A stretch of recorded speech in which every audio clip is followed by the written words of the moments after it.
All America, all the time. Sit down, buckle up, and get ready for The Dan Bongino Show. That was hilarious. I know. He's like, your mic's hot. Yeah, I know. But I'm sitting here with producer Jim and Guy and the crew in the studio, and we've got a monitor right off to the side here. And I keep Fox on with the closed captioning. And I'm like, man, who's that dude with the face for radio? And it was this guy. It was me on Jesse last night. I guess they were playing a clip. I was doing some segment with Fox on body cams. You know, body cams on because Kristi Noem has proposed for DHS that these ICE, CBP, and others get put body cams on. So I'm trying to adjust that. There we go. Nice. And I think it's a good idea because 99% of the time, the police officer at the scene with the body cam or the federal agent winds up being completely indemnified. People do this all the time. This, by the way, totally not the beginning of the show at all. He's like, where is this in the elements? It's not. I'm very sorry, but you know how the show is, guys. This is the Dan Bongino Show. We just rock and roll with what's going. You're in the studio, it's fair game. You're on the monitor, it's fair game, even when it's this guy on the monitor. But body cams, I think, are great. If there are any police officers or agents in the chat, but seriously, chime in. Like, let me know what you guys think. Because I love the idea of body cams. When I was a young cop in New York, we didn't have no body cams, no nothing. That was 95 to 99, walking the streets from 97 to 99. And people used to make crazy allegations. This police officer beat the crap out of me. Beat the crap out of me? I don't even know who you are. Now you just pull the body cam. All right, I got to get back to the actual show. He's like, please, focus. I got a couple of thank yous and stuff. Big show for you today. About 40% of the stuff I had planned for yesterday's show, I couldn't get in at the end because we were loaded up. Huge interview with President Trump. Mega numbers yesterday. I'll get to that in a second. Look, it's 2026 and way too many of you are getting crushed by high interest debt. We're talking 20, 24, even 28% interest every single month. It's a debt trap. It's designed to keep you underwater. If you're a homeowner, it's time to call my friends at American Financing. You were here yesterday. Great guys. You've been waiting for a sign to get your house in order. This is it. I trust these guys. They've been with us a long time. Why? Because they do things differently. They have a salary-based mortgage consultants, so you get the right loan for your needs. They're professionals helping you tap into your home's equity to pay off that high-interest debt. And get this. They're saving their customers an average of $800 a month. Following the drop in interest rates, financing is now available in the low fives. Think about what that does for your family's budget. Total game changer. There are no upfront fees to see what you can save every month. And if you start today, you might even delay 2 mortgage payments. So here's a number for American Financing. Write it down. 888-994-7660. That's 888-994-7660. Check them out. Maybe you want to visit them online. It's a .net address, by the way. Their online address is americanfinancing.net/Bongino. That's americanfinancing.net/Bongino. We are ready to go, Guy. Tell me you get the Yes! Gosh, do I miss that sound. Yesterday, it didn't sound as good because I'm not going to say we forgot, but we may have forgot. There was a lot going on yesterday, like a ton. There were people running around. There were people outside. There was food deliveries coming in. We had more food in here yesterday. We could have fed like a standing army yesterday. We had our buddy Chuchi next door at the Cuban restaurant bringing in pastries. Everybody's like 500 pounds now. It was a freaking smorgasbord in here yesterday. I wish you could have all come by and had a bite of these things. Did you see those pastries? I mean, the Chuchi comes through in the clutch, man. The cafecitos are incredible.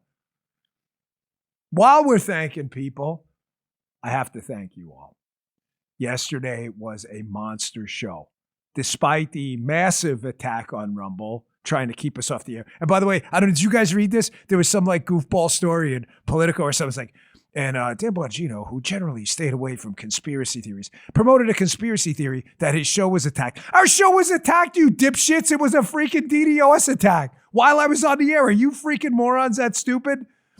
It's not a conspiracy theory if it actually happened. Despite that, Live Search app, which is one of my favorite X accounts, they track all the live streams in the world. DB is back. Thanks to you. Top live stream in the USA. Look at that. numero uno, 226,000 live streamers tuning in yesterday. You guys are the absolute best. Love you guys, man.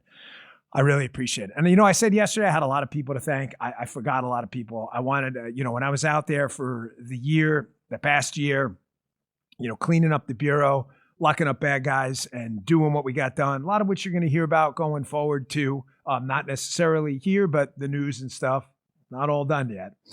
I want to thank a couple more people. I had a friend I had hired from the Secret Service, Fred, I'll leave his last name out. I brought over, he was acting as my chief of staff after Jimmy, and it was amazing. So thank you guys. Am I talking too low again?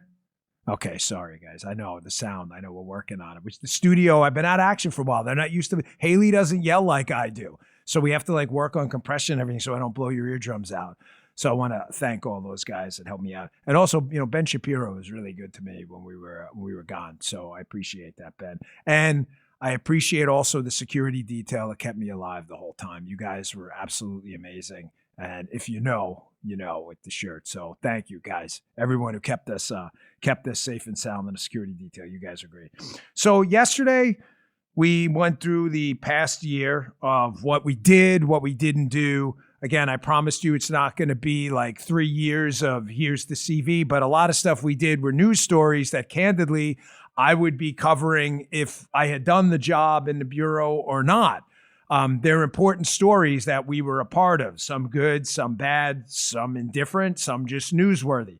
So there's a lot of things I wanted to talk about, but this is going to be an issue going forward. And again, I'm going to try to remove myself from the story now that I'm back in the political opinion commentary space, but it's hard. I mean, my experience is my experience and you can't unsee stuff. But folks, this is going to be, I don't know, top 10 problems, top 5.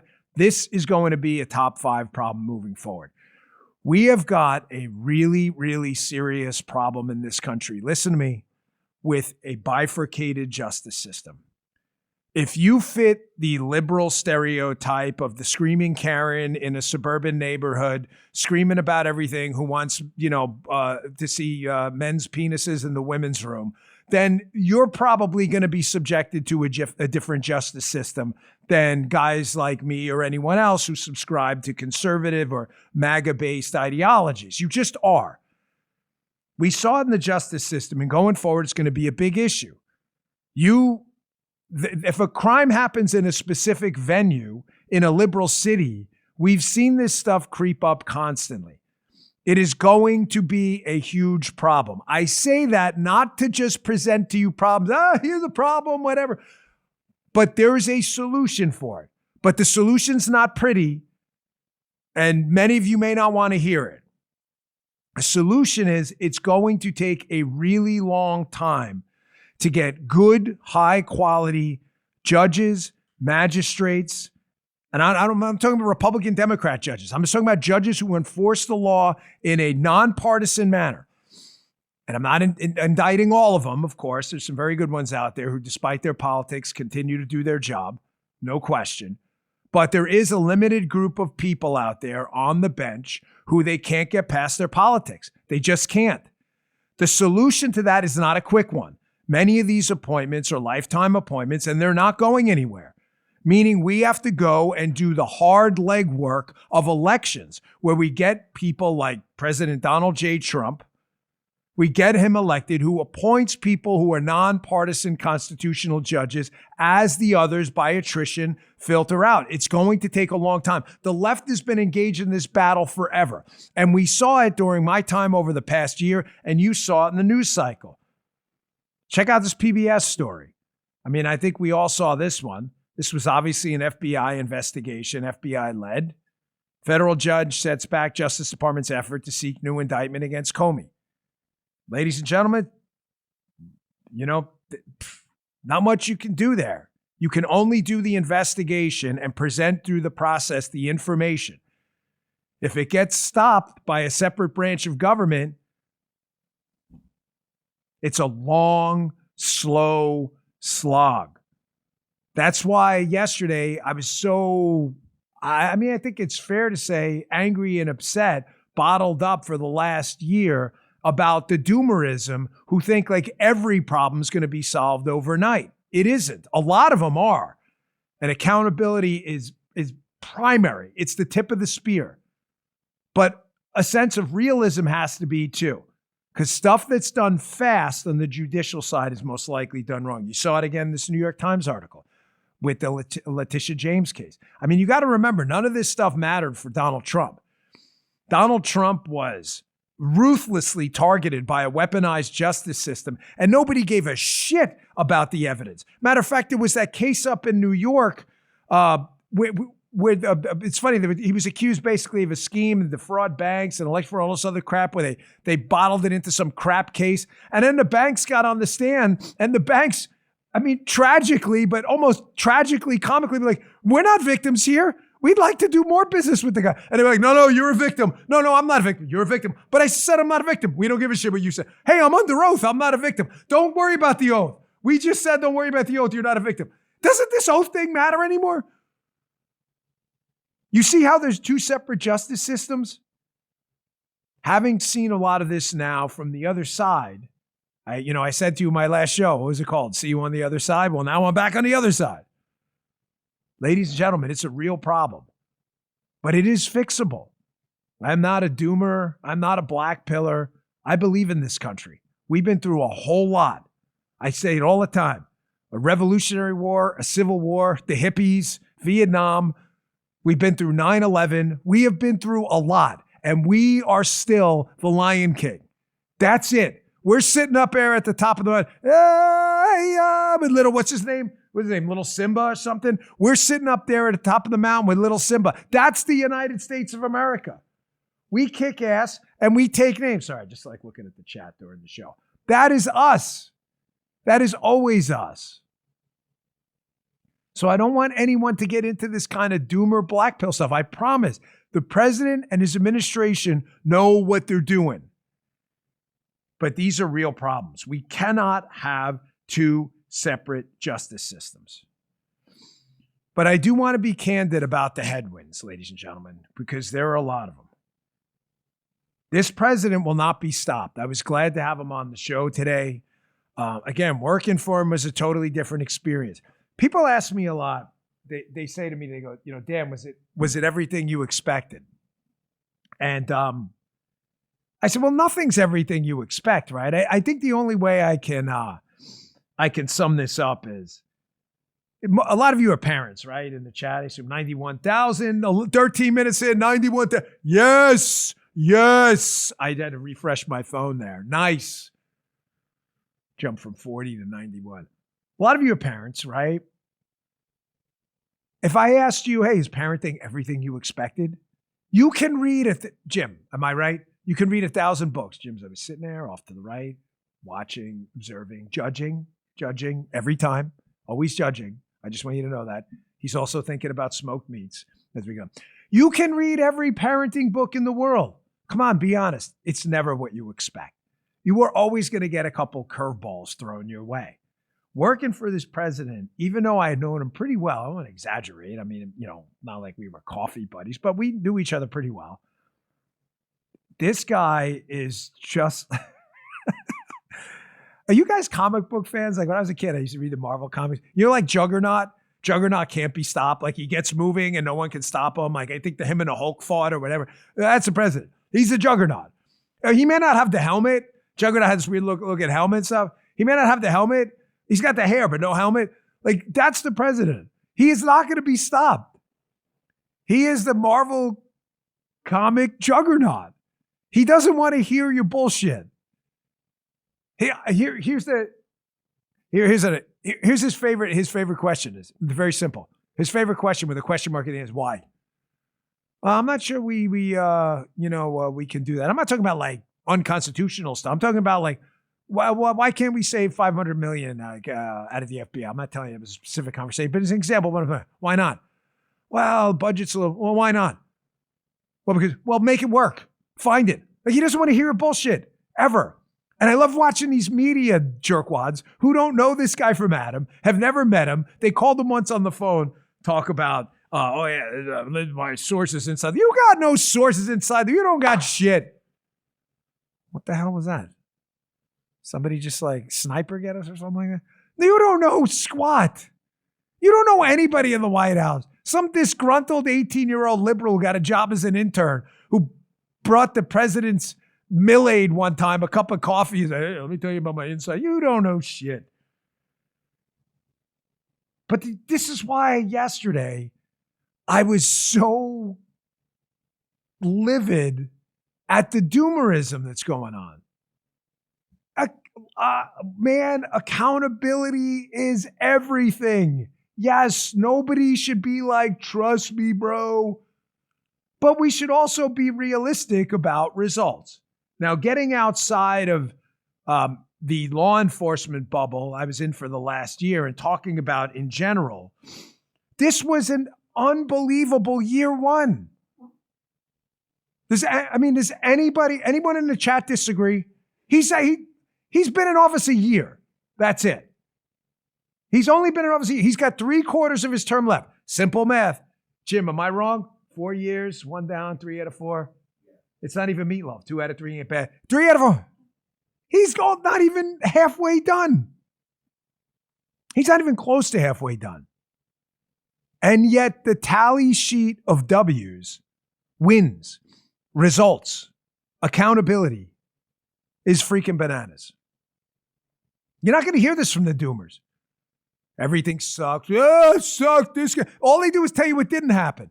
I'll tell you what didn't happen. You didn't do shit. That's what didn't happen. You sat on your fat ass complaining all the time on Twitter, watching tentacle porn in your room, you loser, eating Twinkies and ding-dongs. You didn't do shit.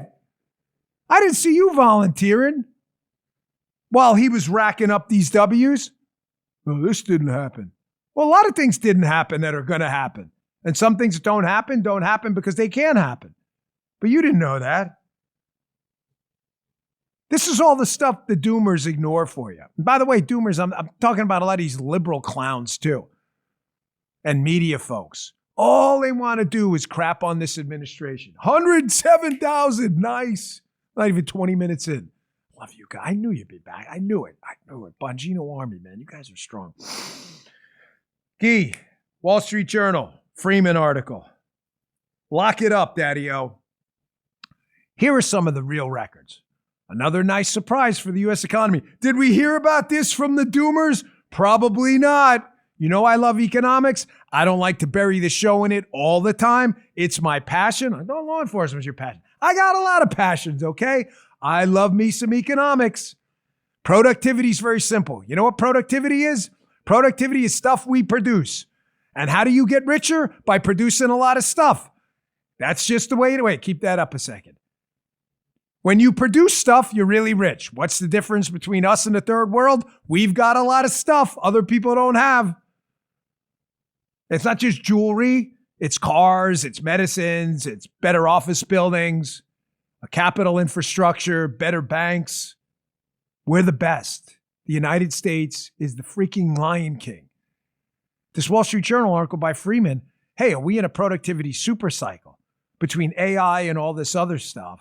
Are we now producing more outputs than we have in any other cycle of productivity enhancements in modern American history because of AI and everything else? The answer seems to be because there was a GDP bump and an unexpectedly high one, gross domestic product, what we produce, that yes, everybody smile. Doomers, I know you're pissed off. Like, the GDP could be 5%. The Atlanta Fed says next week. The doomers are like, it should have been 6, bro. You wouldn't have done shit. You don't know shit about anything. Sit your fat ass down. Fucking losers. You don't know shit. I would have been in there, president. It would have been 7. Yeah, really? It would have been -7. Dumbass. AI. Quantum, material sciences, cancer research. Throw up that next one, Guy. Do you have any idea what this is going to do to add to our productivity? Listen, I had cancer. It sucked. Not a sob story. A lot of people get cancer. If I had to go on Google reviews or Yelp, 2 big thumbs down. Cancer blows. Not a good time. Wall Street Journal, Alyssa Finley. Technology's making the war on cancer winnable. Listen, these are POTUS, President of the United States, President Donald J. Trump, W's. These aren't Dan Bongino W's. I'm not the president. These are W's. He's creating an environment for explosive technology growth where people are seriously talking right now about potentially beating cancer. It's been talked about forever. Think about it. Obviously, we don't want people to die, me included. Jim, what's the number one rule of the Dan Bongino show? How sharp is this guy? Let's see. Don't get dead, kids. It's the number one rule. I don't want to get dead either. I don't want to get dead. He told me not to whisper. I just don't want to get dead. If people don't get dead, they can still produce, which adds to gross domestic product and productivity. Wow, Dan, that sounds sterile. It's true. Nobody wants to get dead, but you can't work if you're dead. Why, Jim? Because you're dead. Because you're freaking dead. Is this so? Liberals are like, huh? Liberals don't understand economics at all. If we beat cancer and you're not dead, you can still produce stuff. That's awesome. And you're not dead, which is a nice little Benny, right, Jim? You can answer. He's paying. You know, he pay attention. He's on his Bluetooth. That's fine. He's like, I'm bored already, but your show. Yeah, he's working. He's working. I know. Guy's like, I know what you're going to tell me. You're getting ready to tell me I got to take a break quick. But Guy, I want to get to this last one. W's. Remember, this is for the doomers. The Podfather's back. I'm taking the movement back. Been here, running for office, been an activist since the Tea Party days. I'm not surrendering this movement to a bunch of dipshits, doomers, and black pillars. I'm not doing it. Ain't happening. I've been through 1,000 of these fights, man. I've seen it over and over. Nope. Here's another one. We've been dealing with these jokers leading Venezuela for now over a decade, who ran one of the richest countries into the ground. Drug dealers, commies, Chavez, Maduro. This was my last day on the job, and this was a notification I got. Woke me up a little bit at, I don't know, 3, 4 a.m. But gosh, did this one feel good. Guy, play that cut. Viewers now watching Nicolas Maduro and his wife Celia being flown to the Brooklyn Detention Center. We saw them fly past the Statue of Liberty. He was processed at the DEA headquarters here, and now he'll go to that detention center. You're damn right. Fly his ass right by the Statue of Liberty. You see that thing's called Statue of Liberty. Liberty. You don't know anything about that. That means like people are free and stuff, not like you commie assholes. Been dealing with this guy forever. The boss, the POTUS, President Trump, told our HRT guys and his Secretary of War, go get him. He was a criminal, and we got him. And now he'll be tried in our constitutional system, and we'll produce evidence. And it'll take a while, and there's a process. But he messed with the wrong guy. You see this FAFO stuff all the time. Honestly, we used to love it, Jim and I, but it gets played out a lot. But this is it. I know. All right. He's like, all right. On the other side is break. I want to talk a little bit about this Don Road doctrine because he brought it up yesterday. And our great Secretary of War. Total stud. Love Pete. What's this, Brick House? Look what I got for you guys. Actually, it's for me. Miles sent it to me, but you can have it. So, Brick House Nutrition, Field of Greens. Miles sent me like 30 of these. Miles, I love you, but I promise I can't. I mean, 2 scoops a day. That was really nice of you. I gave them to the whole team. He's like, will you please? It's day 2. Just stick to it. No, I won't. I will not. I refuse. And Miles doesn't care. I love Miles. I've been with him from the beginning. I love this stuff. I take it all the time, 2 scoops a day, Field of Greens. Why? Because I am like the ultimate biohack, life hack guy. Because, Jim, number 1 rule. Don't get dead. I don't want to get dead. So I try not to get dead. And that's why I take products like Field of Greens and other supplements from Brick House Nutrition. He's like, okay, can we get back on spot? Oh, sure. Folks, here's the reality. Weight loss injections work because they help control blood sugar. They also shut down appetite, so you eat a lot less. That's the mechanism. There's really no mystery behind it. You've seen and heard about all these drugs. They have a great product I love. It's how I lost about 20 pounds. It's called Lean. It replicates the benefits of weight loss injections. It works. I'm proof of it myself without the needles. Lean, L-E-A-N, was formulated by doctors to support healthy blood sugar and help reduce the spikes and crashes that drive nonstop snacking and cravings. You don't want that. But Lean goes a step further. Lean helps your body turn fat into energy so you burn it instead of storing it. No prescriptions, no needles. It straight up works. I was like 238 before I started it. I don't remember. Go back and look at the videos. You're going to be like, wow, you weren't kidding. Little gooey around the edges. It happens. Not anymore. Yes, Paula. Visit brickhousenutrition.com/Dan. Use promo code Dan to get 20% off. brickhousenutrition.com/Dan. Use promo code Dan. These statements have not been evaluated by the FDA. They're not intended to diagnose, treat, cure, or prevent any disease. It's not a substitute or alternative for care from a healthcare provider. Thank you, Brickhouse. And our next sponsor, Ethos. Ethos. When you bring a child into the world, your perspective changes overnight. Suddenly you're thinking years ahead about childcare, school, the milestones you can't wait to see. Nothing like being a parent. And for me, part of loving my family meant thinking about their future, even in sometimes uncomfortable ways. Life insurance, listen, man, let's be honest, it's not a fun topic. We know that. But it's reality. It's one you need to think about. And I'm glad I found out about Ethos. I carry a lot of responsibility in my household. If something happened to me, there are real consequences. You know what they are: mortgage payments, tuition, everyday bills that don't just disappear, not going to go away. You got to think about that stuff. I know it feels overwhelming, but take the steps to protect your family like I did. Protect them financially. That's why I got life insurance. Ethos makes getting life insurance fast and easy and 100% online. You can get a quote in seconds. You can apply in minutes and get same-day coverage. There's no medical exam. You just answer a few simple health questions. Protect your family today with life insurance from Ethos now by going to Ethos, E-T-H-O-S, ethos.com/Bongino. In as little as 10 minutes, you can get your free quote and up to $3 million in coverage at ethos.com/Bongino. That's ethos.com/Bongino. Application times. I keep straying over a little bit more every time, don't I, Guy? I can see I'm driving the poor guy crazy. So, for the doomers, this is your tutorial. This has been an amazing first year. We talked about a productivity super cycle. You have any idea what this AI is going to do? Here's the short answer. No, you don't, because I don't either. All I know is if this thing doesn't blow us all up, it's going to be the most transformative thing since freaking electricity. The war on cancer, Maduro out of power. Trump's like, what do we got, an arrest warrant for this guy? Go get him. Yeah, but he's in Venezuela. I don't give a shit. Go get him. Well, he didn't exactly say that, but you get the point. Because he... Hold on a second. Sorry, folks. Listen on audio.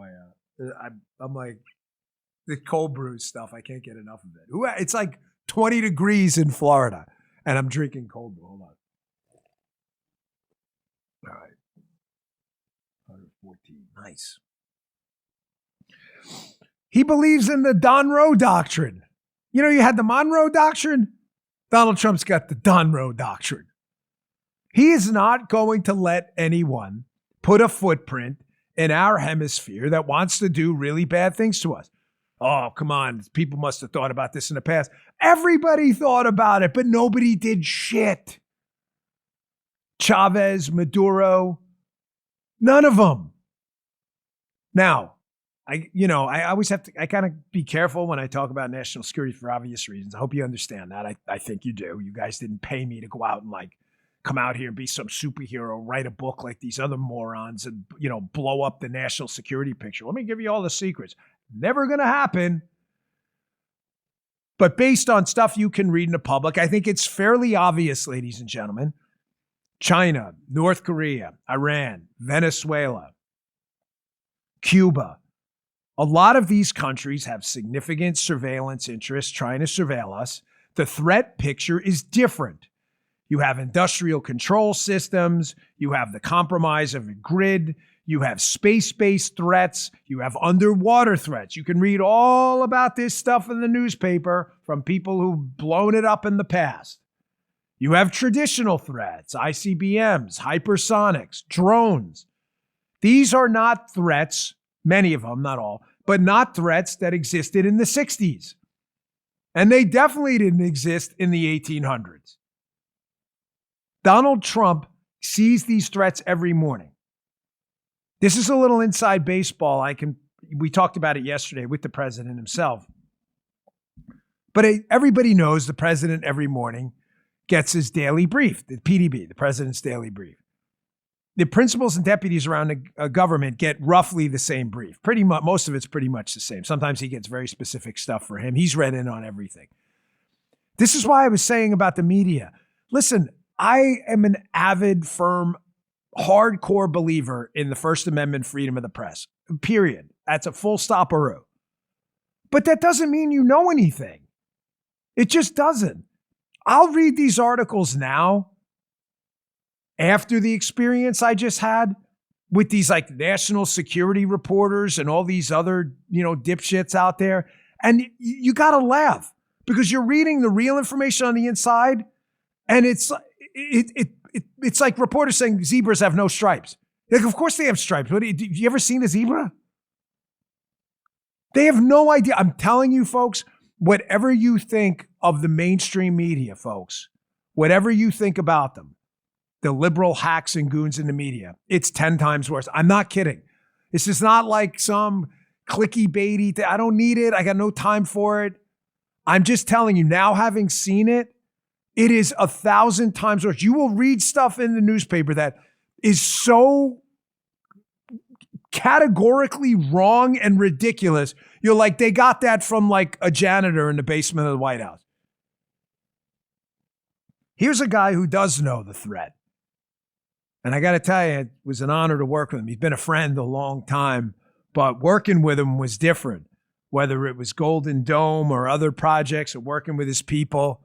You all know our Secretary of War, Secretary Hegseth, an amazing guy, a patriot. But he understands, like President Trump, that we cannot allow things in our hemisphere that we would have maybe 50, 60 years ago because the threats are imminent, they're acute, they're persistent, and they're here now if we don't get rid of them.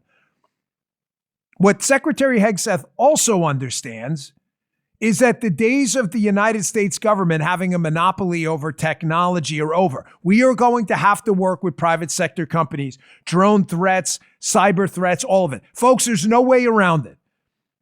You've got companies out there we may not like, but they've got trillion-dollar budgets. And if they have assets that can keep us alive and prevent New York and DC from going boom, we have no choice. We don't.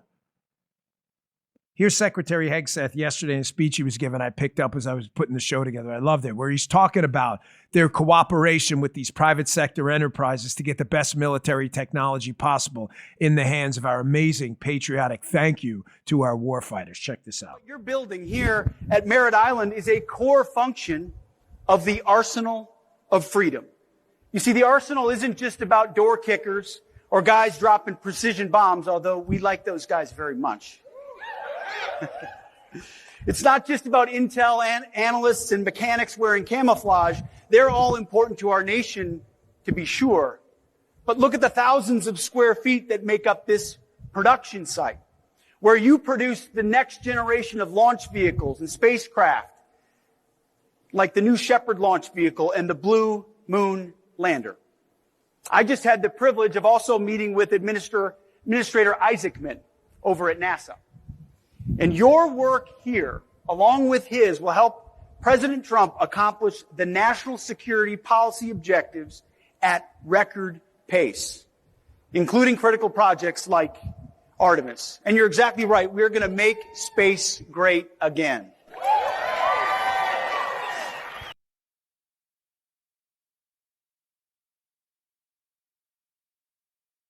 I'm sorry, I'm not trying to do. You know how people do that? They call him Pete to look like it. Like I know him, Pete.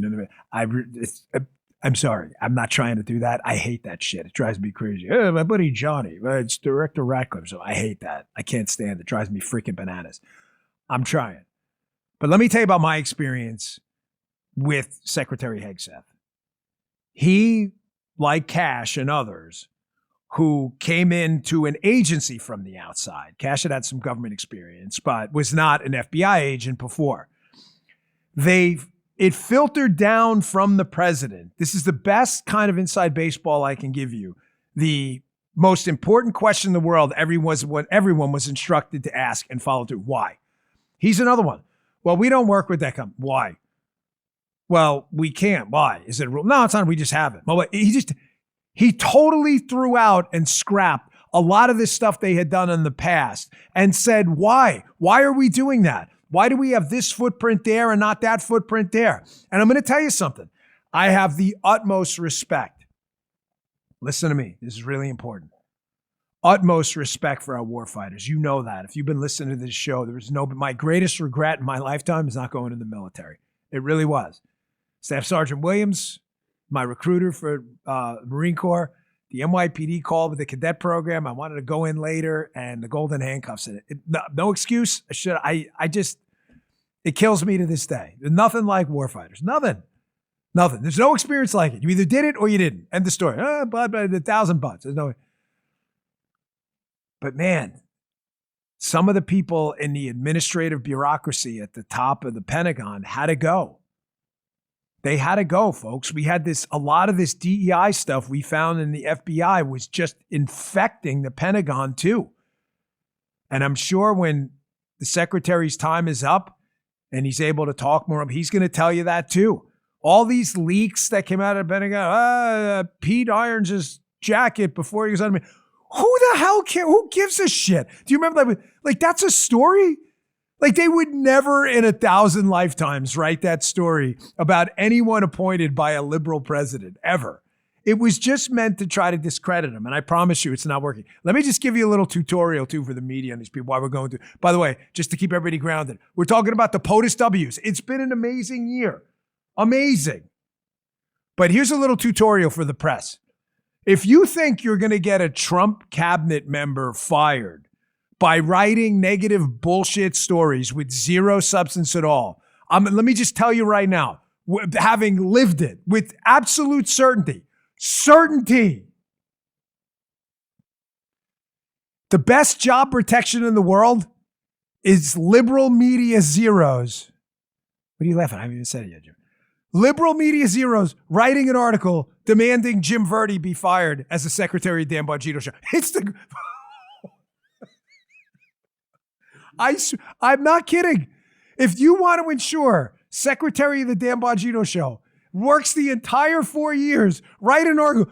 The calls grow for Secretary Verdi to be fired. The president ain't listening to you. The president doesn't give a shit about what you say. You think he doesn't know he needs to fire or not? Here's how many shits the president gives about what number is that, Jim? 0. That's a freaking 0. He does not give a shit about what you say. Do you hear me?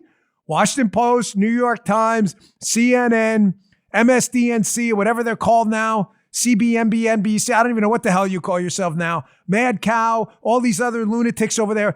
That's the greatest. I would see these articles by the left-wing media, be like, Dan Bongino's going to be fired. That's it. I'll definitely be here in a year now. There's no way he is listening to you. Zero chance. Like, isn't this segment supposed to be about the W? It is about the W, but I got to pepper it with some of the, folks, it's been bottled up for a year, man. You have no idea how much I've been dying to talk to you guys. But I told you when I put on that hat, you work for the taxpayer. You got to shut your pie hole. That's it.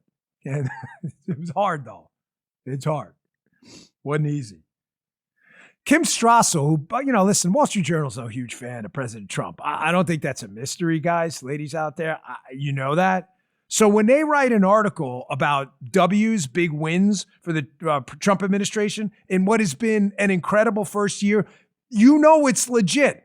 They're in no rush, believe me, to polish up any aspect of the Trump administration. Not that they need it. But the Journal is in zero rush to do that. But Strassel wrote this piece a while ago, And when it came out, again, I was like dying. I'm like, damn it, I wish I was on the air to talk about this. But I saved it. I bookmarked a lot of stuff because I'm like, I'll get to this later when I get back on the air. I'll run through this pretty quick. But these, again, for all the doomers, this is all the stuff I guess you may have missed. Throw up that piece, Guy. Wall Street Journal, Kim Strassel. It's been an incredible year. There's a couple of screenshots I took from the piece, screen caps. First one's about Doge. The federal government is now 271,000 employees lighter than in January. This article was written on Christmas Eve, December 24th. Yeah, now, Jim, what are the doomers saying? You know it. Why isn't it 2 million? Holy shit. I get it. Everything this guy does, you guys have something to say. I understand. Nobody gets fired from the government, ever, except under this administration where they were like, hey, man, we're paying millions of government employees. I think we can do this a little leaner. Can we start looking at people? Elon's Doge people had a real impact. Don't tell, here's the 18-year-old, Ben Jones for the Washington Post. He's 18 and a half. He's barely in school. He's writing an article. Let me tell you about my experience. You don't know shit about Doge, Ben. Take your Twinkies and ding dongs and go sit in the corner and sit your fat ass down. You don't know shit. Okay? These Doge people, at the president's direction, working with Elon's crew, came in and did a scrub of a whole bunch of agencies and found a ton of waste. I can just tell you in my experience at the Bureau, I think we saved, Cash put the number out the other day, something like $317 million. That's not chump change. We found all kinds of crap. We found it was like these, I don't know what you got, like news subscriptions or something. It was like, here's Reuters Analytics or whatever. I forget what it was. I was like, how much is that costing? I'm like, when was the last time someone opened that to look at it? 1942? Like, really? Folks, this is everywhere in the government. And again, it goes back to the doomers. Like, oh, well, we could have fired more. Nobody's ever fired or let go anyone in the government, like ever. Trump administration comes in. We're now 271,000 employees lighter and growing. Those are fewer people you have to pay for and finance. Yeah, that happened. I get it, doomers. You could have done better. I know. You could have done while you're sitting there, playing Madden 2026 or whatever. I understand. You would have done better. We get it. We know. There was a whole culture change when Donald Trump got elected and worked with Elon with the Doge guys. I saw it. I saw financial folks in the Bureau and elsewhere, in the Pentagon and elsewhere, like freaking out. Like, oh my gosh, we're actually going to have to justify a lot of these expenses. Don't tell me what I saw. I saw it. And then when you got to justify expenses, all of a sudden, crazy expenses start disappearing. Here's another one from the Strassel piece. Incredible first year. I wanted to cover this yesterday before the president came on. We just had so much to talk about. What about taxes? The Democrats wanted to raise your taxes. That's just a fact. It's not my opinion, folks. The Democrats wanted the Trump tax cuts from his first term, 45, to expire. They wanted them to go away. Well, president wasn't having that. Got them extended, and here's Strassel. It spared the nation a massive economy-harming tax hike on January 1st. Yes, it did. I get it. Doomers, liberals, I totally understand. Well, I would have cut taxes more. Again, you didn't do shit. Ass, seat, nothing. You did nothing. You drank a can of cheap beer and sat there and threw the empty can and go, I would have done different. You wouldn't have done shit. This is just the first year. You would have had your taxes go up dramatically if these goon Democrats had their way. You'd be paying for probably 1 million more government employees. Here's another one. Government red tape. We know how much everyone loves red tape. Everyone loves paying for lawyers, right? To fill out 5,000 government forms to dig a ditch in your backyard because of the waters of the United States rule. It rained, and 17 years ago, it attached to a tributary that leaked into a river. So it's going to be $1 million for the permit, Jim, in your Texas backyard. Don't even think about smoking meats next to that water pond. What is he? That was a real thing, by the way. I'm making that up. Here, President Trump's administration, first year. Regulatory cuts. He promised a 10-to-1 deregulatory ratio. 10 rules out for every new rule they put in. But get a load of this. Here's what President Trump did. 646 deregulatory actions compared with 5 regulatory actions for a ratio of 129-to-1. That's a savings of $600 in administrative burden per American. I get it. Liberals, media clowns. I understand. Oh, we would have done better. Again, you wouldn't have done shit. You would have written about it. That's all you do. Big people do big things. Little people talk about big people who do big things. Fact. This is just the first year. Year 1. That's it. We're not even into like halfway through his term. You may say, well, wow, Dan, that's an impressive couple things you talked about there. Maduro, war on cancer, productivity supercycle, private sector productivity, working with the Secretary of War, government leaning out, red tape leaning out, our taxes getting cut. No, I'm not even done. I still got a couple more to tell you about. Guy should be on Mount Rushmore. He's not even over yet. Not even done yet. Just start chiseling. Start chiseling. Jim, you a chiseler?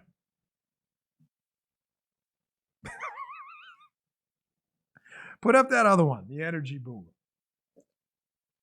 By the way, for those who are new to the show, I know I drink funny. Can we demo that again, Guy? Sorry, put it back to the full screen. I'm not weird. My elbows don't work. You can see the scars. I've had 1,000 surgeries on them. I'm not trying to play a tough guy. I got tapped out a lot in the JIT stuff. So I've had surgery on my elbows. I got arthritis. A lot of you are new. We got 127,000 people here today. So some of them are new. My elbows don't work. So I actually can't reach my mouth with the cup. So I've got to bend in weird contortions and directions. Sorry for the explainer, but that's true. So have fun with it. But that's how my body doesn't work like it used to. They're all like show muscles now. Except Nicole Wallace loves them. We'll get to that. Don't let me go today without that story. She's like in love with me at MSNBC. The weirdest thing. I'm not dating you. Forget it. I'm not. Stop asking, weirdo. She's like obsessed with my shirts. So much, shirts. Oh, yeah. Here's some more for you. POTUS wins in the first year. Rack them up, kids. W's left and right. Energy boom. Energy, like the thing we put in the gas tank, heat your house. It's like minus 20 in Florida right now. I had to turn the heat on for the first time, even though we had heat. I had a button. I'm like, look at that. We got heat. Crazy. I've never used it before. Freaking pool almost froze over. Thank God there was salt in there. The U.S. is now producing 24.2 million barrels of oil a day. That's a lot. So let's put in perspective. That's more than Saudi Arabia and Russia combined. No way. Yes way. And 108 billion cubic feet of natural gas a day, as much as Russia, Iran, and China combined. That's the Trump agenda, not the damn Bongino. I wasn't the president. I just did the law enforcement stuff. I told you this show wasn't going to be all like FBI stories. We'll sprinkle them in. We'll have some fun with it, just like we did with my prior lines at work. But this is not that show. This is a show about politics and culture and liberty and freedom and advancing the cause. And I can tell you right now, this guy in the White House, President DJT, is kicking ass and taking names. Those are facts.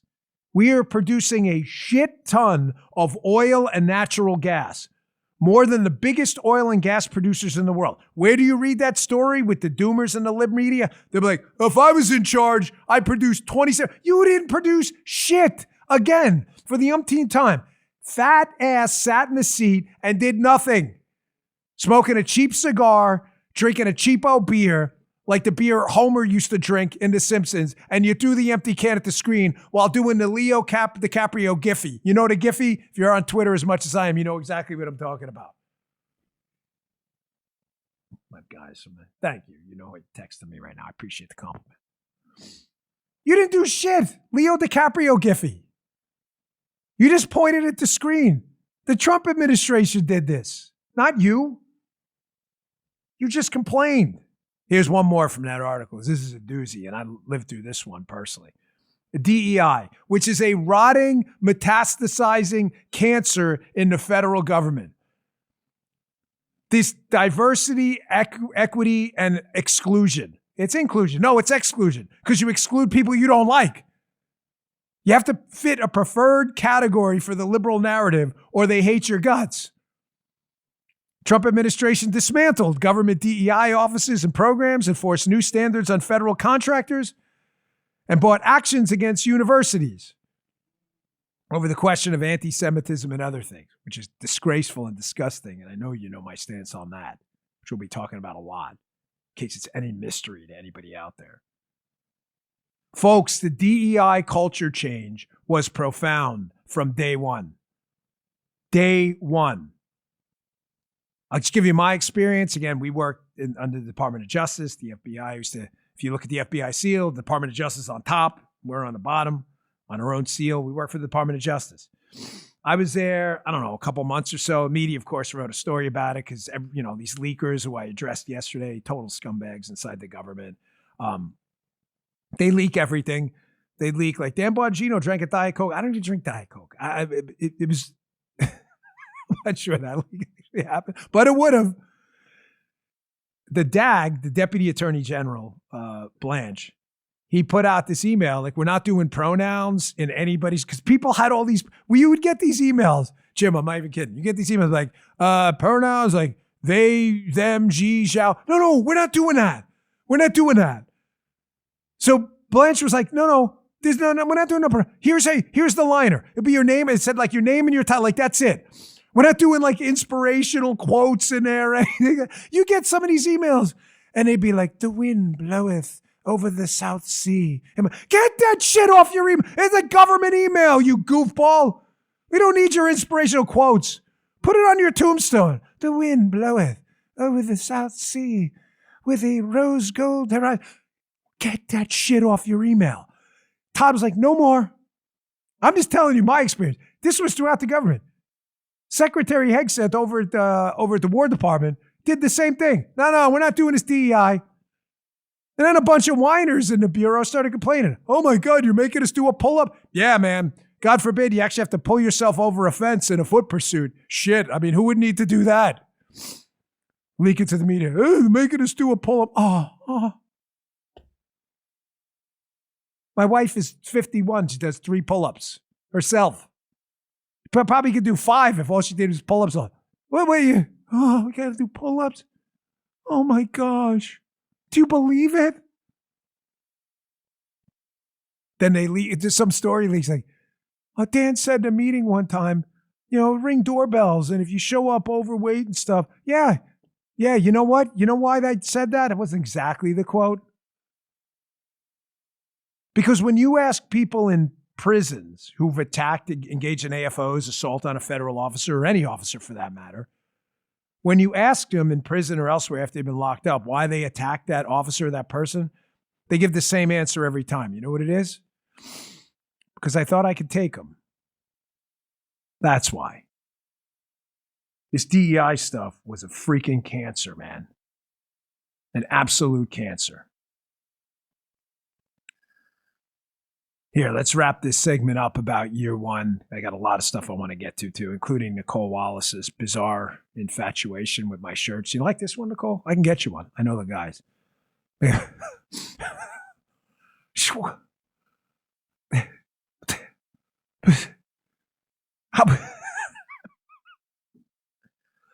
Here was a tweet I put out a while ago, just quick. Again, this is just the president's first year. Energy. War on cancer, productivity supercycle, taxes going down. What about this? Can you throw up that tweet? Whenever you guys get around to it, there you go. Hey, thanks, guys.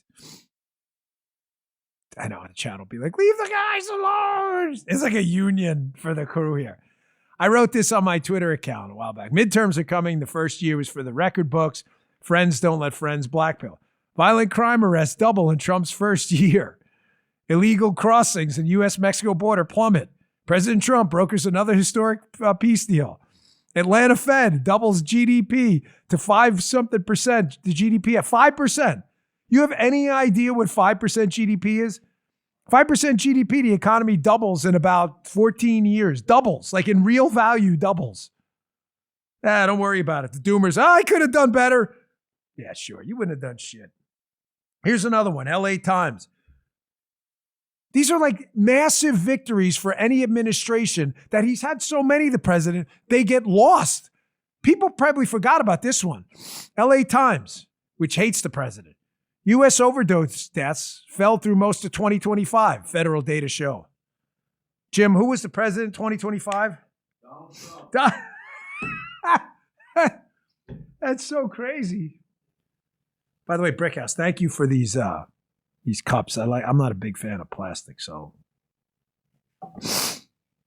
Here's one last one too, Wall Street Journal. United States, world's sole superpower. Again. Who's the president now? Donald Trump. Sir.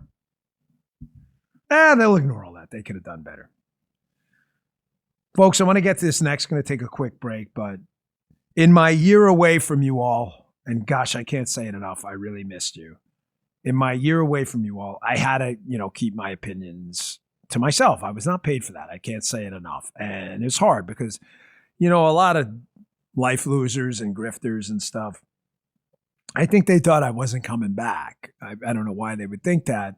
And I think they thought, oh, we'll just mess with them. Well, that's never really worked out for anyone, like ever.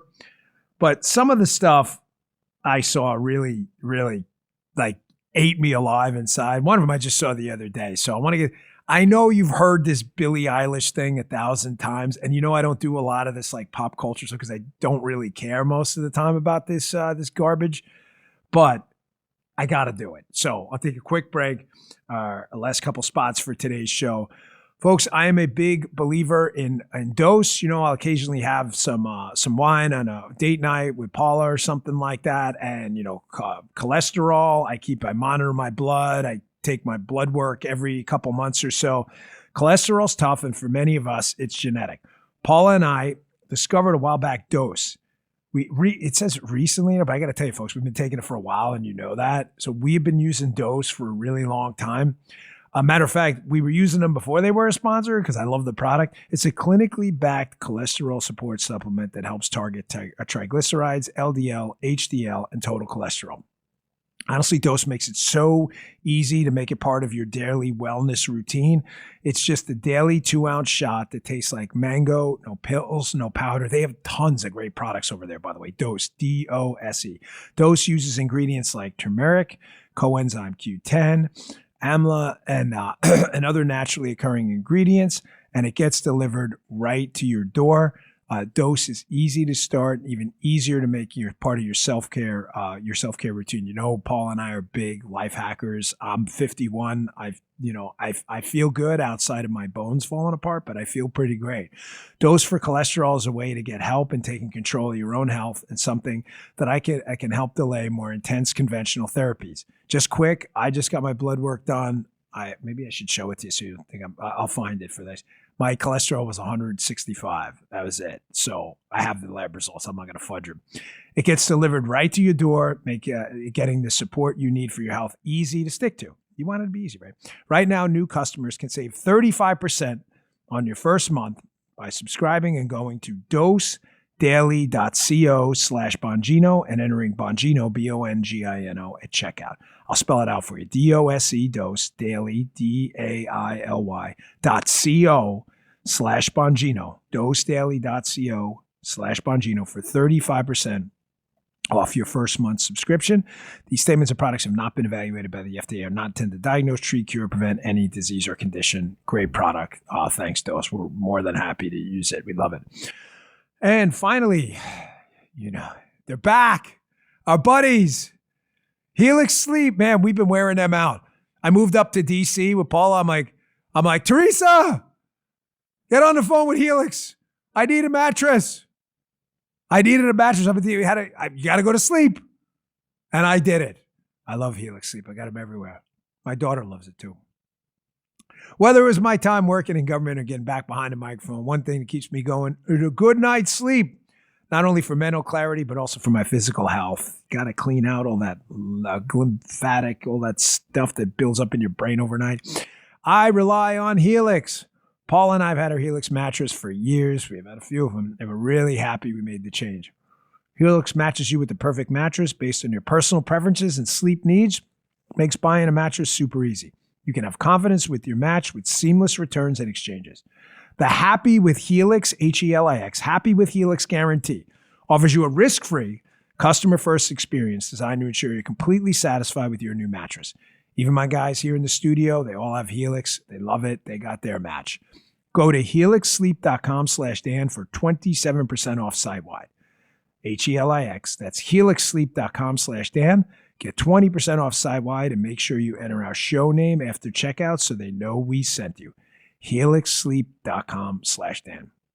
Good to see you guys back. So in the year away, again, I read a lot of stuff and I'd be like, oh man, I want to tweet about stuff so bad. And you know, we don't do a lot of celebrity bullshit because nobody really cares. I don't really care. And I say this regarding all celebrity political opinions. While I would rather have you on our side as a celebrity, like we want to get people to vote for liberty and freedom and our ideas, right? It doesn't exclude you if you're a celebrity by any stretch. I get that. But I just don't put a lot of stock in celebrity opinions for the same reason I don't put a lot of stock in media opinions, because they just don't know shit. So why would I listen? I mean, it's like taking a course in like endocrinology from a car mechanic. He may be a brilliant guy. Most of them are, especially with these cars now, but they'll be the first to tell you, like, I'm not an endocrinologist. You don't want me doing brain surgery. I don't know anything about brain surgery. The media and celebrities know absolutely nothing about national security or politics. Zero. So this happened the other day. I ran in. I'm like, guys, you got to pull this for me. You know this Billie Eilish lady, a singer, apparently? I guess she's got some stuff. Does anybody ever, by the way, what happened to music? Are there any, I've read a story about this. Does anybody like remember, are there any memorable songs anymore? Like, is there any Stairway to Heaven's Comfortably Numb before Roger Waters went crazy? Like, are there any of these songs that are like bedrock staples anymore? Silver Springs. What's this? I know she has that one famous song. I don't even know the name of it. If I heard it, I'd know it. But so Billie Eilish is at what was the awards? The Grammy Awards? Grammy. I'm sorry, guys. I honestly don't even know. Oscars. Who the hell knows? That's how little I watch this crap. She gets an award for like best life loser of the year or whatever it was. I don't even know the categories. Dipshit of the decade. I mean, I don't know. I don't know. I don't really care. So he's up there getting the award. And here's Billie Eilish on of course, everybody was like in the screw ice mode. So here's what she said. These celebs, they kill me. This is hilarious for all the wrong reasons. Check this out. No one is illegal on stolen land.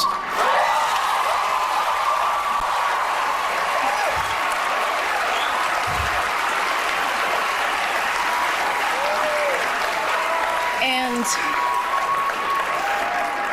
yeah, it's just really hard to know what to say and what to do right now. And I feel really hopeful in this room, and I feel like we just need to keep fighting and speaking up and protesting, and our voices really do matter, and the people matter. And Guy, I love this one.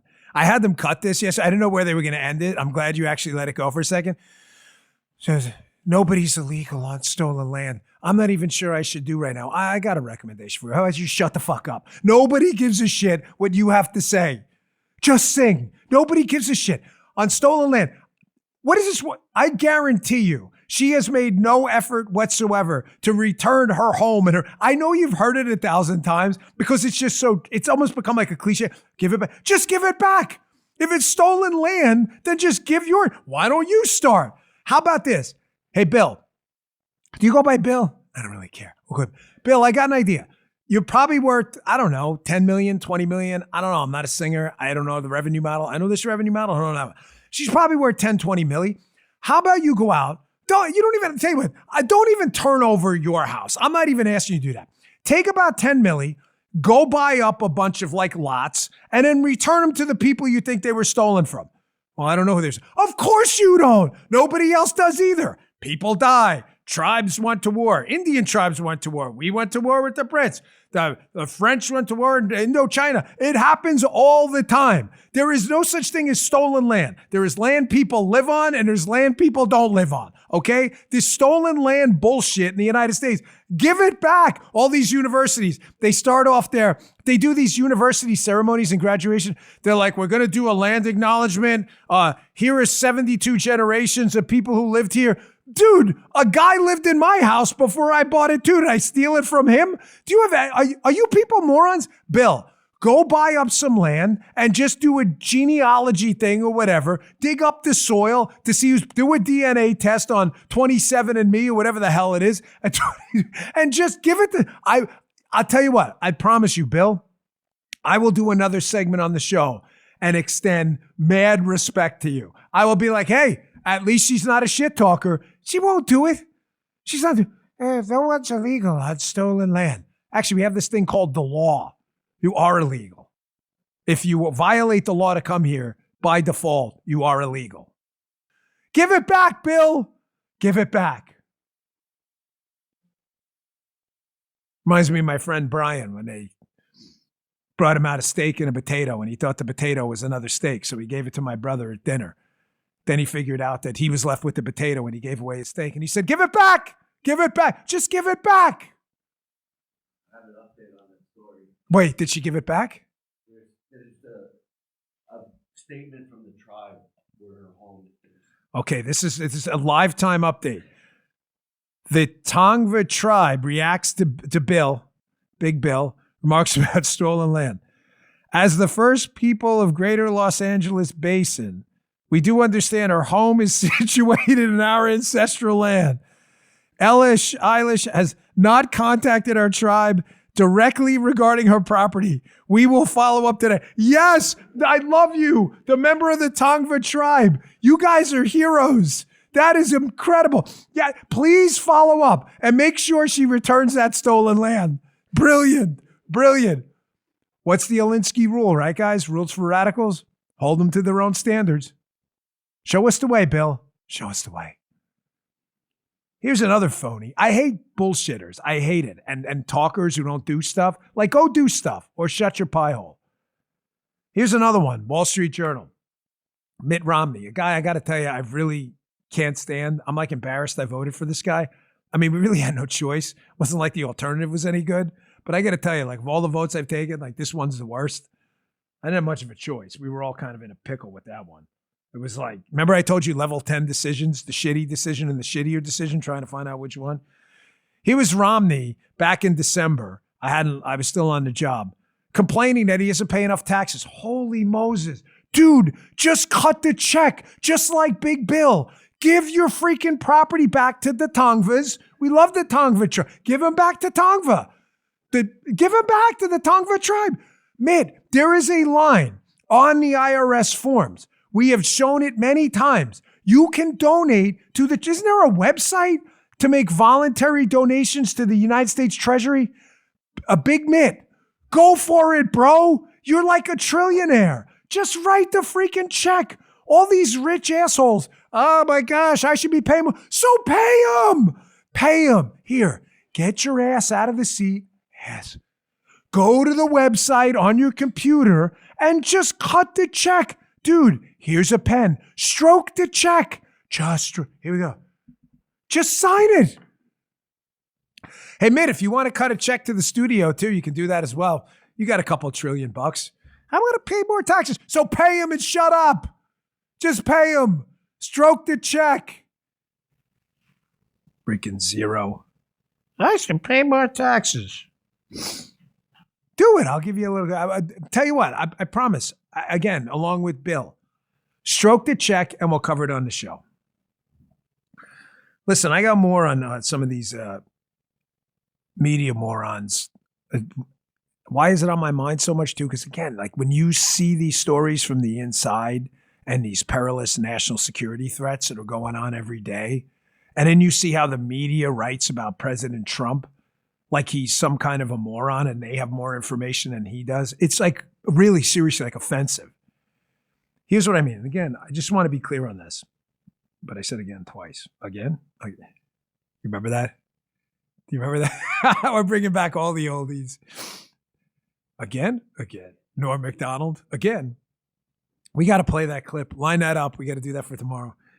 I am fiercely protective of the media's right to speak out. Freedom of the press matters to me. It is paramount, tip of the spear. But again, that gives you the freedom to be stupid. And most of the time, unfortunately, you prove that axiomatic truth that you're going to be morons to be correct. We had President Trump on the show yesterday. This is a really quick cut. He was gracious enough to come on. I really appreciate it. He's working with him was amazing. But he said something yesterday. It was short, but there's a lot more there than yeah, let me just play it and I'll talk about it on the other side. Iggy, play that cut. Yeah, to be respected. We did a great job. We're respected all over the world. I spoke with China. He goes, very impressive, very impressive. I spoke to Putin. He goes, wow, that was something. And that's what we want. We have to be respected. Okay. He's saying that for a reason. Now, of course, when you're a media moron, you've already written the story. The narrative in advance, but before the interview even happened, you're already writing negative stories about President Trump. Like, he's seeking approval from dictators. Morons. Let me give you a little lowdown and dirty here. He does not care about the approval of dictators at all. He is a deal maker who understands the net present value spreadsheet of power. He is totally transactional on this. He is getting briefed every day about existential threats from space, from the water, from sea, from land, from the electrical grid, everything. These are serious threats. And he understands that if these countries don't respect our power, it's kind of like, what do we used to call it? But before I left, the Brock Lesnar theory of international negotiations. The reason Brock Lesnar, him, WWE, UFC guy, he's like 6'7", 400 pounds of muscle. The reason Brock Lesnar probably doesn't get into a lot of bar fights is because nobody wants to mess with Brock Lesnar. Nobody does. You see the guy walk in, they're like, wow, you think like even fighters don't want to fight him. Trump understands that if we don't project power, serious power, whether it's through a military budget, whether it's through this surgical operation on Maduro, and these countries don't respect us, they're going to do exactly what Putin did with Ukraine, which is invade, or maybe they're not going to invade the continental United States, obviously, but take some kind of hostile action towards us. I've heard him talk. He's not saying that. Again, it just shows you how the media frame, like the framing of things, how they frame things to constantly take pot shots at this guy. He's saying it for a reason. He talks to these leaders completely different than you all hear in the public discourse. You don't respect him in the United States, you're going to get a tongue lashing, and you've seen it in the Oval Office. By the way, we'll see what happens with Gustavo Petro from Colombia, who's at the White House today. I don't think they're doing anything publicly, but Petro better get his act together too. I'm telling you, the president is in a I take zero shit mode. Here's why, though. Put that Wall Street Journal article up. Here's why we need to be respected. I know, again, the media, he's kissing their ass. You don't know anything, morons. Folks, the AI and cyber attack threats. I was going to address this at the end of the show, but I'll address it now. Again, speaking in just high-level atmospherics. This is real. It's not a joke. It's not the future. It's the now.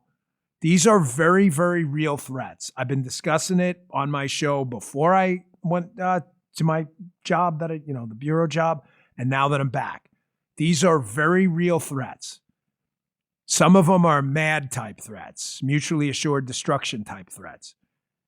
If these countries do not respect us and do not fear President Trump's ability and willingness to respond, you don't want to wake up one day with the lights out. Trust me, you don't. So you can have 18-year-old Benny Jones at the freaking Washington Post taking a break from his tentacle porn routine to write about his national security ideas, or you could take the word of the president who's dealing with it every day. I'll take the latter. Folks, the threat is 360 degrees. It's up, it's down, it's underwater, it's everywhere. The president is dealing with level 10 decisions every day. I talked to you about this yesterday. When you're at that level, everything that comes to your desk is a level 10 decision. Everything. There's a shit decision and a shittier one. That is it. Every single level 1 through 9 decision is already being solved at the assistant director, deputy assistant director level. If it's at your desk, it's a level 10. There is no good answer, period. Go release this information on this guy, knowing he may flee, or don't release it, and then he does another crime. That's just a really simple overview, but that would happen all the time. What do? What's the answer? The answer is you better use your best judgment. The president is dealing with the level 10s even his principals and deputies and cabinet members can't fix.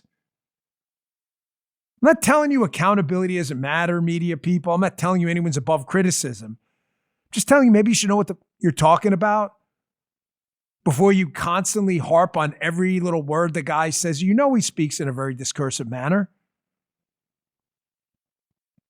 Here's another one, the South China Post article. Do you understand the economic war going on right now against the United States? They are trying to uproot our dollar as the reserve currency. You have any idea what would happen to interest rates if that happens? Folks, your mortgage would be 17% again. You have any idea what's going on with that? Listen, I'm a principal guy on this stuff. I got to tell you, I've always told you, I'm not a huge believer in tariffs, but having seen how the president implements the tariff agenda to use it to get back to a freer, more fairer trade environment, I get it. Here was his True Social post the other day on tariffs with India. There's the China article you can see trying to take away our reserve currency status. And the True Social post he put up about Prime Minister Modi of India. He's using these tariffs as a strategic trade weapon to get us back to freer and fairer trade and to conduct diplomacy. You don't have to agree with it, but let's be honest. All the doomerism, I was not a tariff guy, folks. Listen, you go listen to my shows. I've just put in tariffs in the search box. I've talked about it a lot. It was wrong. Well, the economy's going to collapse. It's going to be negative 5%. That's bullshit. It was actually 4%. They're projecting 5% next quarter. This is just the facts. I don't avoid facts when they're inconvenient for me. I just can't have a lot of this negativity, guys, sapping everyone's energy. Accountability, transparency, of course. Hold everyone accountable. Ask questions. Asking questions is the guiding ethos of liberty and freedom.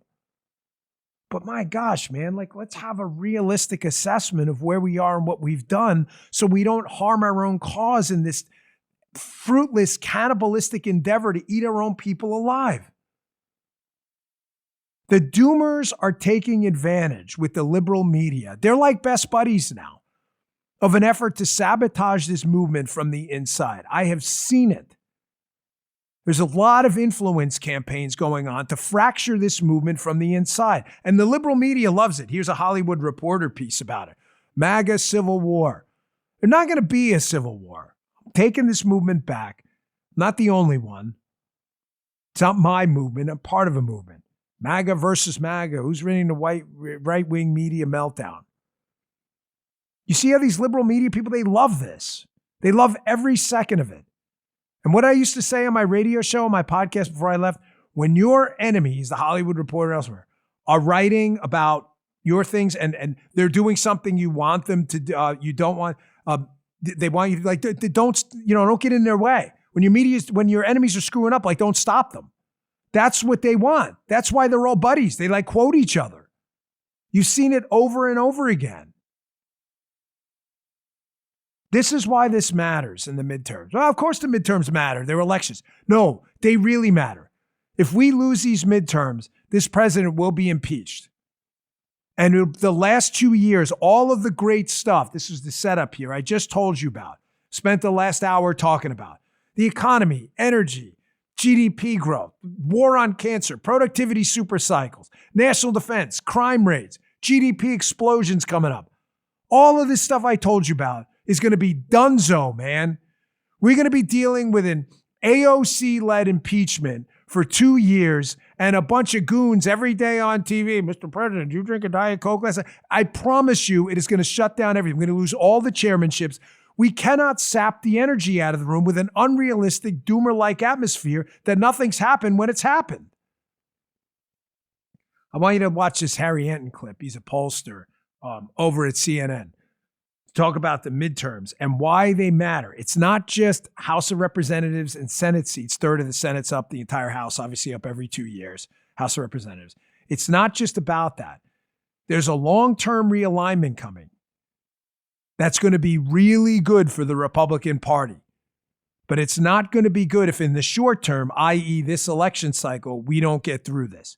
Check this out. I'll explain on the other side. Now, this isn't just about the House of Representatives, right? It's also about the Electoral College, because the number of electoral votes that each state gets is equal to the number of senators. Each state, of course, has 2, plus the number of House seats that they have. So what would this mean for the House of Representatives? Well, if you remember back in 2024, right, it was all about, we were talking about the blue wall. If Kamala Harris could win the baseline Democratic states and then add in the blue wall states of Michigan, the Commonwealth of Pennsylvania, and Wisconsin, she would get to 270 electoral votes. But if all of a sudden we, in fact, have applying the 2025 estimates, the population estimates, to the Electoral College, the blue states plus the blue wall of Michigan, Pennsylvania, and Wisconsin would no longer be enough. Under the current estimates, you get to exactly 270 electoral votes, the minimum needed to win the Electoral College. If, in fact, you apply the 2025 estimates, look at that. You would only get to 263 electoral votes if you were a Democrat, which would mean a Republican victory. Now, of course, we're still a number of years away from reapportionment, right? We take the census come 2030. But what we can say so far is we got a red state boom going on, a blue state depression going on, people moving from the blue states to the red states. And if it holds for 2030, well, it would make the Democratic nominee for president's job of winning the Electoral College that much more difficult. Folks, I get it. It's CNN, but I got to tell you, like, this guy's perspective, I judge information, okay? That's it. Harry Anton's information is absolutely accurate. Let me sum up what I'm about to tell you. The long-term trends for the MAGA movement, the Republican Party, and the conservative movement in general are spectacular. Why? Because people are moving out. I'm going to test Jim here. Jim, get ready. I'm going to see how sharp you are. We're going to see if Jim is in radio mode or if he's like a little foggy and needs some cobwebs. Jim, a lot of people are moving out of blue states. Why are they doing that? It's too expensive. No, people freaking blew it. You believe this guy? Holy Moses, he blew it. The answer, Jim. Get on there. Yeah, show him. The answer? Because they want to. Come on, you guys in the audience knew that. He blew it. Totally blew it. Why are they moving? Because they want to. No, he is right, though. Sorry. I was a test. It was a test. Sometimes you blow it. Blew it. Everybody, I know it was like a union in the chat. The McGroins get very upset. Jim's their buddy. I get it. I love you, McGroins, too. But because they want to. People are moving. So let's break this down. What Harry Anton's saying. First, long term. 2030, which by my count's a few years away, couple election cycles. By 2030, so many people are going to move out of blue states because thank you, because they suck, because they're led by, hair gel over in California. And by the way, Gav, you're welcome for cleaning up your cities when you wouldn't do it. I know he attacked me on Twitter when I was there. I went back at him a little bit with my FBI account, but now I go back. You're full of shit. You're welcome for cleaning up your cities for you. You got it. So you got hair gel out in California. You got Ozempic out there in Illinois. I mean, you got this total goon squad. You got Big Gretch out there in Michigan and stuff. People are leaving these places, Illinois and California. Not so sure about the Michigan population trends, but Illinois, California, Kathy Hochul up in New York, and they're moving conveniently to states. These guys, people are leaving. And they are moving conveniently to red states led by conservative governors. The great state of Florida, Texas, Tennessee, and elsewhere. It's not an accident. People are leaving your liberal bullshit and moving to conservative states. You can argue all day, correlation, causation, why they're moving. The fact is they're moving. Long-term trends. So the way the House of Representatives works is every district is roughly 700,000 plus people. If you fall below on the 10-year, they do it every 10 years, the reapportionment. If you fall below a certain threshold, whatever it may be, 700, 680, whatever it may be, is, that particular year, you lose a House seat. And why are they losing a lot of House seats? Because people are leaving your states, dude. The U-Haul's like, you can't even find a damn U-Haul. And they are moving. Now, given that every House of Representatives seat is based on representative population, as red state populations explode, they get more members of Congress. That's what Enton was talking about. But it's not just congressional representation that changes. The Electoral College, how we win the presidency, getting to 270 electoral votes, that is based on your 2 senators, every state gets 2, obviously, and your number of House of Representatives. So whatever you have, 29, 30, you add 2 into 2 senators, that's your 32 electoral votes. You get places like Florida, Texas, Ohio, and Pennsylvania that start turning red. The Democrats don't have a mathematical pathway. That's what he was talking about with the blue wall, long-term, to win the presidency. It's just pure math. It's not there. They just don't have the math. Long-term sounds great. The problem, as an infamous economist once said, is in the long term, we're all dead. We live in the short term and we live in the now. And we've got elections coming up like now, like this year. We have got to get through the short term first. Folks, we cannot have, I'm not telling you to not hold people. I can't say that enough. It keeps everybody on their toes, me included, on the show. I'm just telling you, we have to be realistic about this first year. There were 100 wins for every 4 or 5, I don't even call them losses, but things that are taking a while. I don't want people out there going, oh man, I'm not voting, nothing got that. That's bullshit, and you know it. We have got to get through this year. Because if we don't get through 2028 this year and get to 2030, we could be in a lot of trouble. We cannot deal with another BS impeachment.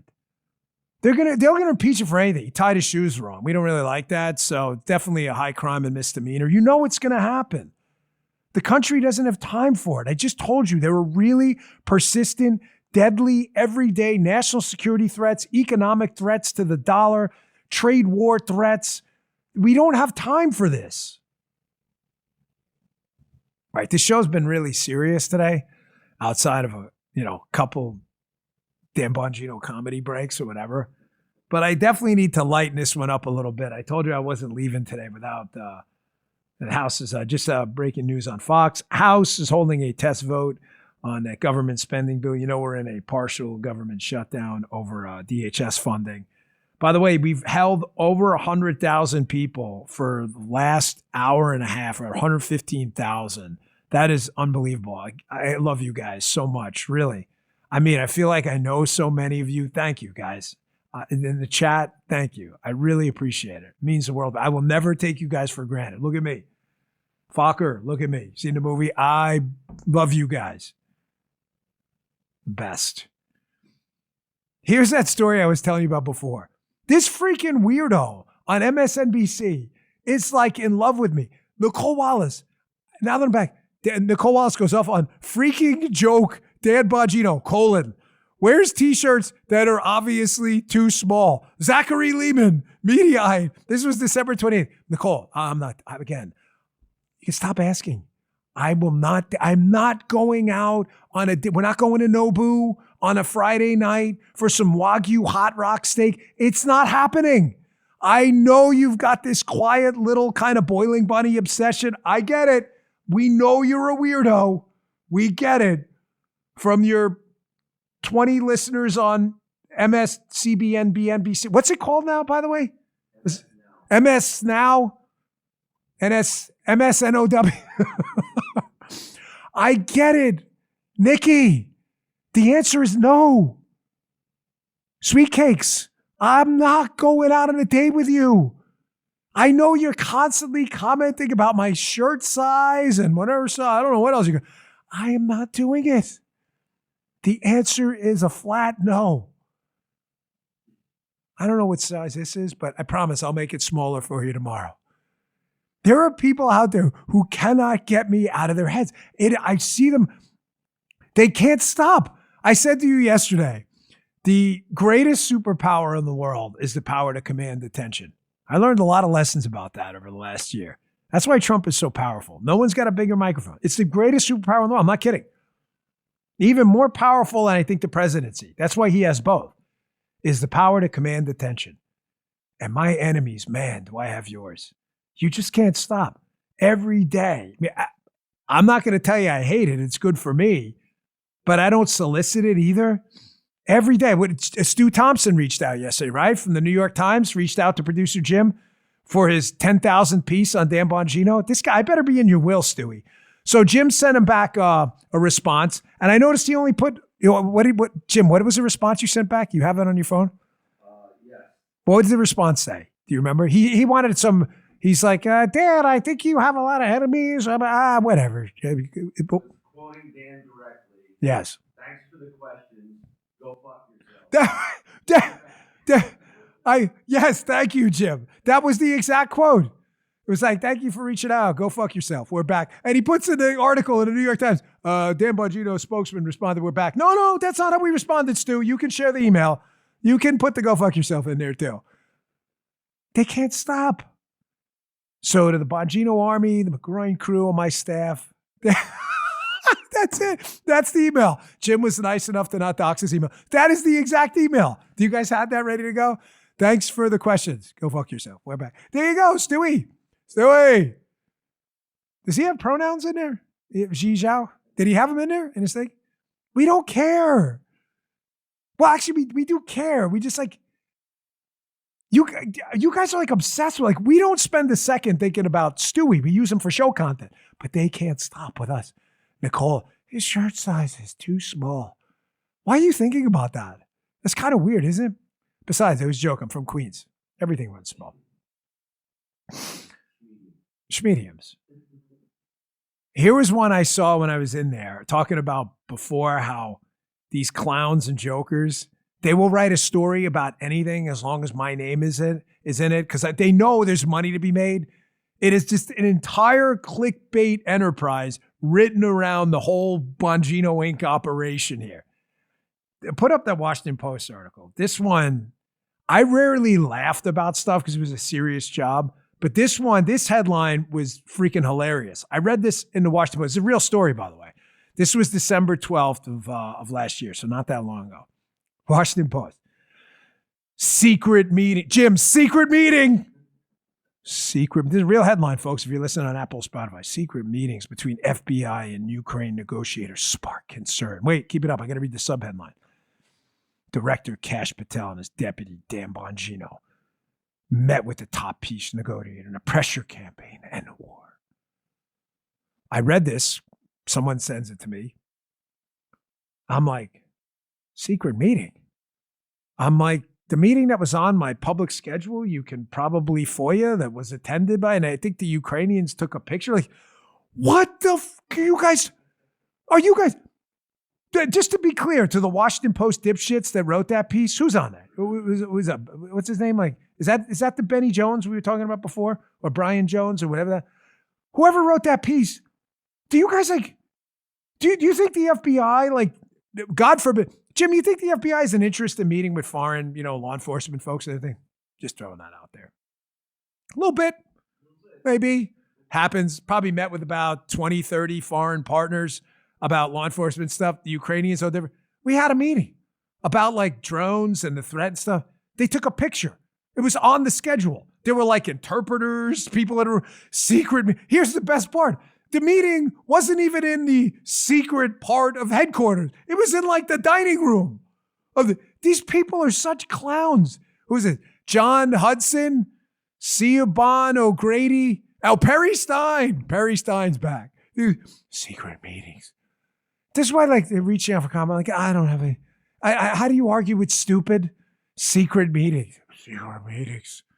I love that thing too, like, acting like I was negotiating a peace deal with Ukraine. Folks, listen, for as important as my job was, and I'm very proud of it, I was not negotiating a freaking peace deal with Ukraine. I'm not Marco Rubio, Secretary Hegseth, or the President of the United States, Donald J. Trump.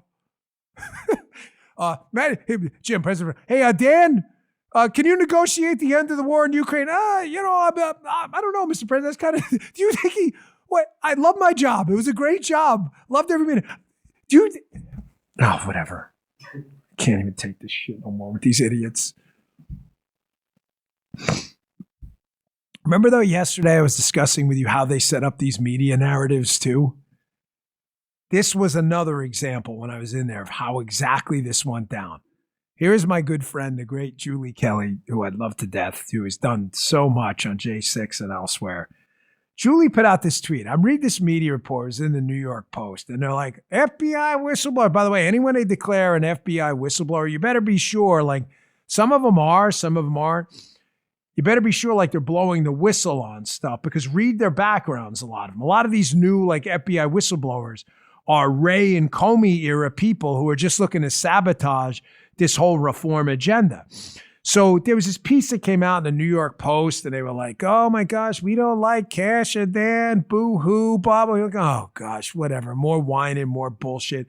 So Julie, of course, started going through their key findings of these, quote, whistleblowers, this total clown show, who were just pissed off that me and Cash had to, let people go, and 10% of the workforce turned over. A lot of just didn't like our leadership and our new agenda. Well, too bad, then find a new job. They noted, according to multiple sources across the country, members of the FBI workforce responded negatively to very negatively to orders compelling them to assist ICE with locating and taking into custody illegal immigrants for deportation out of the United States. To all the good guys who did the work, great. To all the bad guys, thank you. To all the bad guys who whined about it, here's another one. Thank you for highlighting this.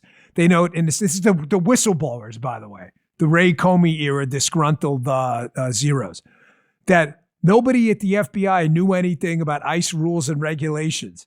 FBI management, us, responded by telling FBI agents to let ICE take the lead. This is an actual whistleblower thing. Hey, we didn't know shit about federal law and immigration. You're the freaking FBI. It's the Federal Bureau of Investigation. You're not independent. You want to be independent, whatever your name is. Your name's John Smith? Go start John Smith Inc. You don't like John Smith Inc.? You want to work at the FBI? The FBI works for the Department of Justice, who is headed by an attorney general picked by the president, confirmed by the Senate.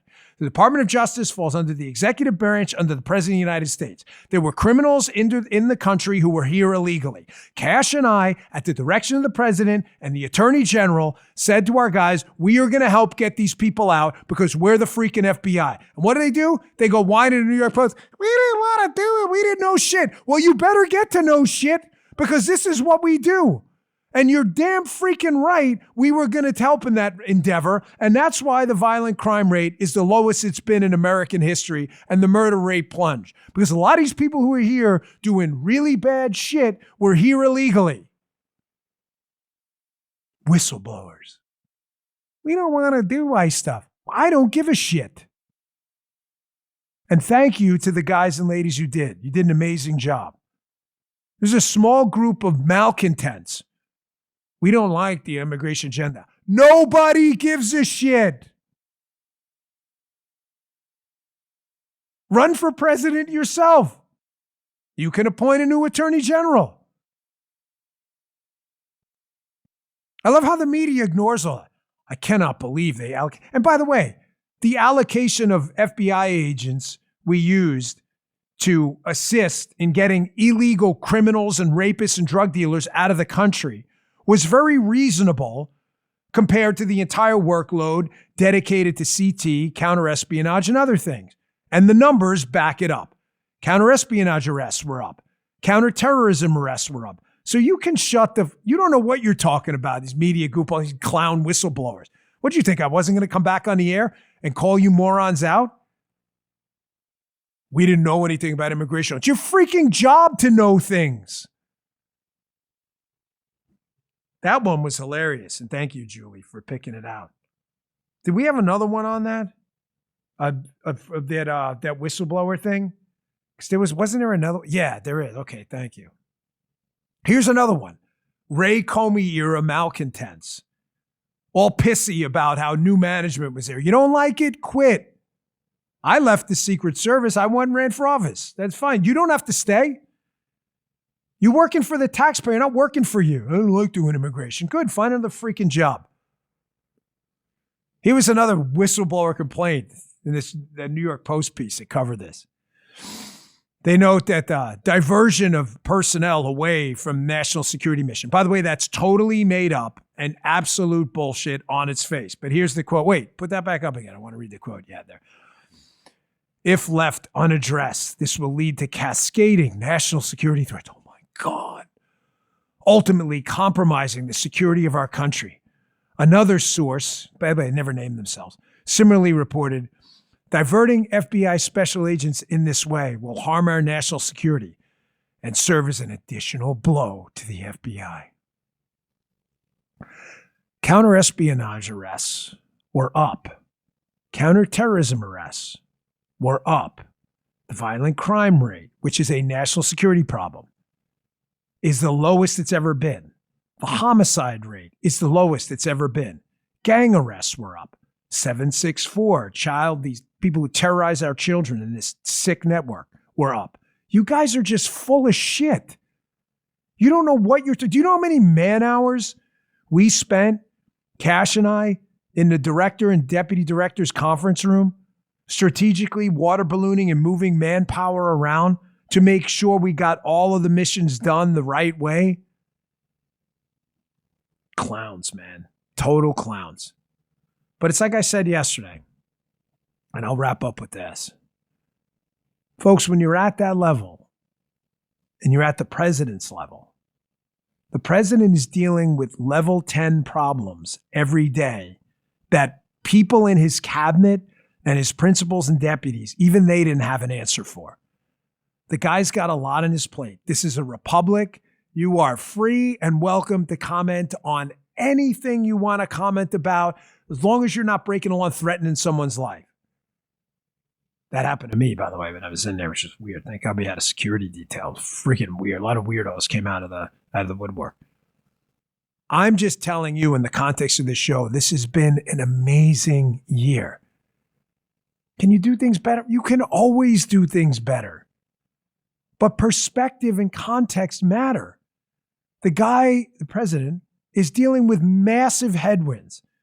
Judicial nullification, jury nullification, a Democrat Party that wants to see this guy impeached for nothing. I mean, they're just going to make it up. He's dealing with a bunch of blue state governors who don't want to help him do. Matter of fact, they want to see him fail. He's dealing with a lot. And this year has been epic. Epic. And there's more to come. Not just from him, but from his FBI, his CIA, and everyone else. He does not pick his people by accident. Nothing happening is happening by accident. I told you many times, just because you don't see some things happening, don't mean they're not happening. And when a lot of those things you say aren't happening happen, you won't even eat the crow. You'll just move on to something else. It's been an amazing year. Amazing year. I hope everyone is getting ready for the midterms now because we can't lose them. By the way, you know Haley, our great host at rumble.com/Haley, Haley Karania, has her show coming up at noon. I hope you all tune in, rumble.com/Haley. Vince, also another one of our amazing hosts. His new time is 8 a.m. He had a big audience this morning. And thank you to the Bongino Army for showing up for both of these amazing Patriots. We love having them on our lineup. Vince Colonnese, 8 a.m. Eastern time, rumble.com/Vince. Haley, rumble.com/Haley. Folks, we want to check out the new website too at bongino.com. Miss Paula put in a lot of work, and thank you again for showing up, making us number one yesterday, pulling another 115,000 plus today. That is a massive audience. You guys are the best. Oh, Guy from Live Search app. There we go. Number one and return to the top. And you showed up again today in droves. Really appreciate it. Love you guys. I will see you back here tomorrow. I didn't even promote my own channel. Rumble.com/Bongino. Rumble.com/Bongino. Go there. Click that follow button. It is free to watch the show live. You can watch it on demand anytime. Rumble.com/Bongino. Click a follow. Get the notifications. You'll see when the show goes live every day. Sign up for the Rumble wallet, Rumble Premium. You can avoid some of the programmatic ads in the show. It's a great company. I love it. Love being a part of it. Rumble.com/Bongino. See you back here tomorrow at 10 a.m. Hey there, I'm Vince. I'm Haley Carania, Host of Vince. host of Scrolling with Haley. You can always catch my show right here On the Bongino Report channel. live, 8 a.m. Eastern, weekday mornings. Noon weekdays. And if you miss it, no worries. The show will always be right here and anywhere you find a podcast. Thanks for watching.